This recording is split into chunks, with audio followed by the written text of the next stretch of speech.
Good morning, everyone. Happy Monday. Hope you had a great weekend. How are we today? That's a fair combination. I hear that. I guess it was Saturday evening, we had a reunion for the class of 2012. It was their 10th anniversary. So folks who are all somewhere around late 20s, like 28-ish. It was an awesome evening. It was right here in the great room, like back where morning meeting was for all those years. And I would say like the highlight for my evening was just sort of hearing like all the stories that I think would really resonate with you today in terms of the things that they remember about Bay and the things that made an impact. So it was just really neat to hear that constancy, and we hope that over your 4 years at Bay as well, there'll be some of those same stories going with you in terms of what you take away from this place. Really excited this morning to welcome a new faculty member, Assistant Academic Dean and Humanities teacher, Laila. Today I want to talk to you about maps. I get very excited talking about maps. I used to look at maps and think that they were more or less objective representations of data. How do you get from one place to another? Where are things? How big is a country or a continent? This map, for example, was probably in every classroom in the 1980s. I was in elementary school in the suburbs of Atlanta, Georgia, where America's global superiority was routinely communicated. And you can see here that America is quite literally in the center of the world. It didn't occur to me at the time to question or even think about who made that decision to put the US in the middle of the map at the expense of chopping other countries and continents in half. But one of my favorite things about thinking about maps is their ability to force us to question our perspective and our certainty about some sort of objective reality. Maps are not, it turns out, objective data, but are instead subjective arguments with authors. So here, Antarctica is in the center of the world. Why not? If we are more or less just a round rock floating in space, is there some part of Earth that should be in the center? Does Earth even really have a top and a bottom? Do you even see where we are on this map? Top right corner.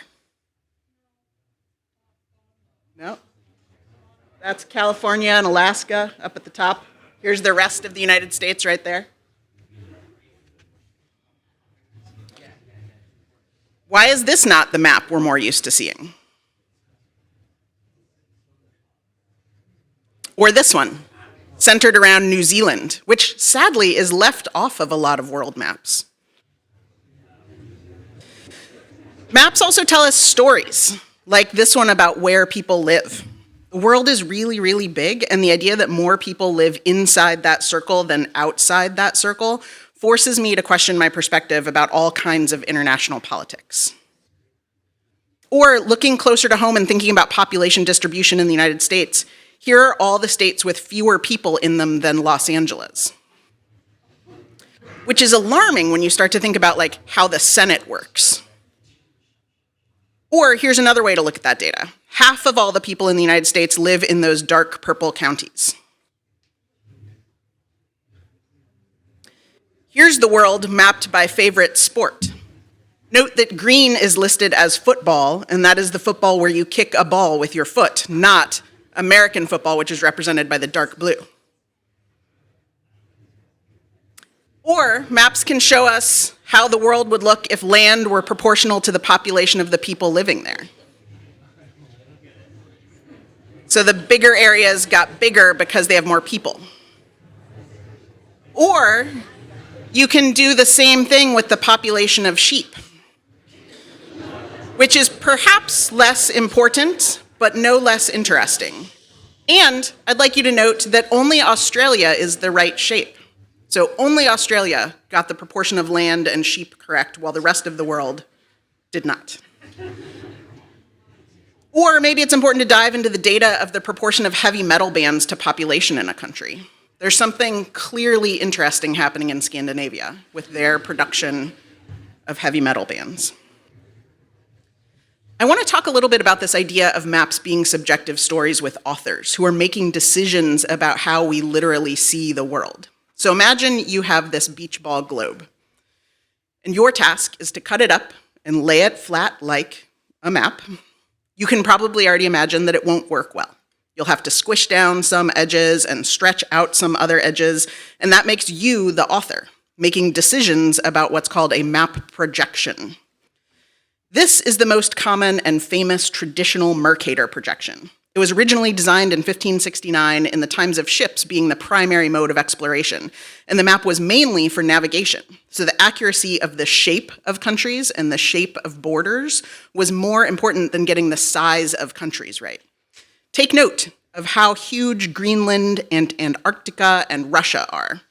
And this was the dominant world map for hundreds of years. In 1974, a mapmaker named Arno Peters, building on the work of another mapmaker, James Gall, in the 1850s, introduced this map. It's mostly known as the Peters projection. Here, the priority is to represent the accurate size of countries and continents, and consequently, the shape is not quite right. And here's if you look at both map projections overlaid on top of each other.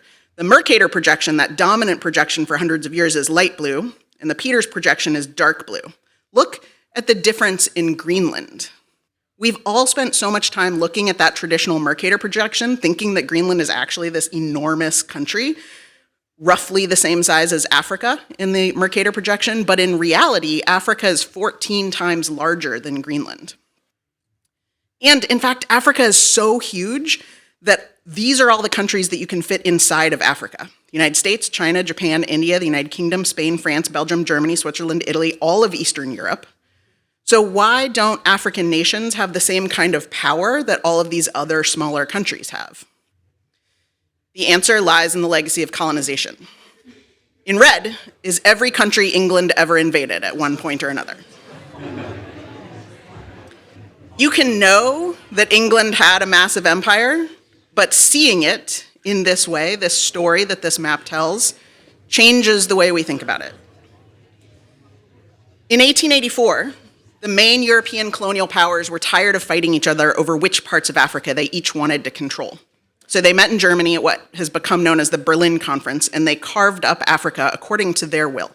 With no thought of the African people or governments that already existed, billions of dollars of resources were stripped from Africa to enrich these colonial powers, and you can still find the treasures of African civilization stolen by colonial powers displayed in museums all over Europe.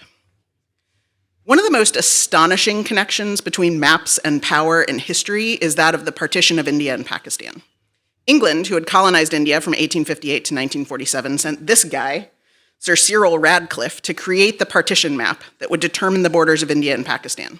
Radcliffe was not a cartographer, was not familiar with the area, and was working from old data that was no longer accurate. Consequently, he drew the line on the map in the wrong place, and in doing so, ended up causing the largest migration in human history.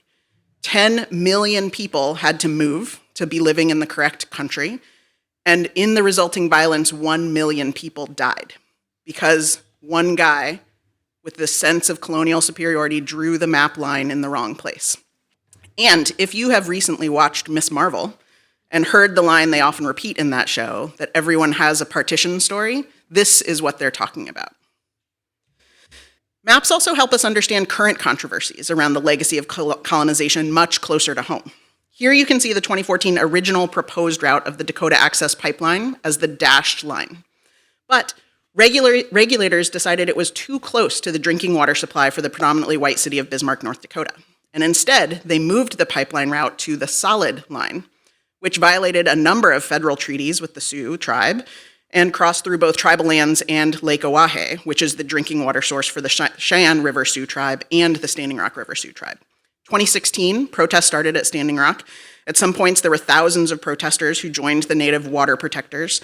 DAPL has been in and out of the news, in and out of social media attention. Lawsuits were filed and denied. The pipeline was shut down and then reopened, and it still operates today under growing pressure on the Biden administration to shut it down once and for all. Many are hoping that the current Secretary of the Interior, Deb Haaland, who is the first Native American to serve as a cabinet secretary, may have some sway in this almost decade-long battle. Maps also help us understand the practical impacts of climate change. This is Louisiana. On the left is the state in 1932. On the right is the year 2000.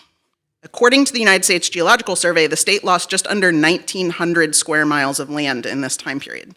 That's the rough equivalent of the entire state of Delaware dropping into the Gulf of Mexico. So ultimately, maps tell us stories. They can tell us really important stories about power and who wields it and the history and legacy of colonization, or I'll wrap up with a few stories you might not even know that you need to know. Like this one, that helps us understand why most of the world is so frustrated when we talk about feet and inches instead of meters and centimeters. Or this one, about which state flags have toes on them. You'll note that green is yes, there's toes. Yellow is yes, but they are animal toes. Orange is they are blocked by shoes, and red is no, no toes. Very important thing to have access to.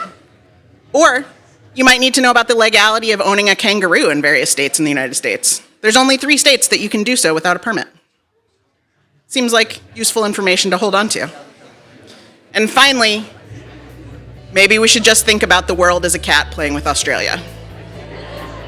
Thank you very much.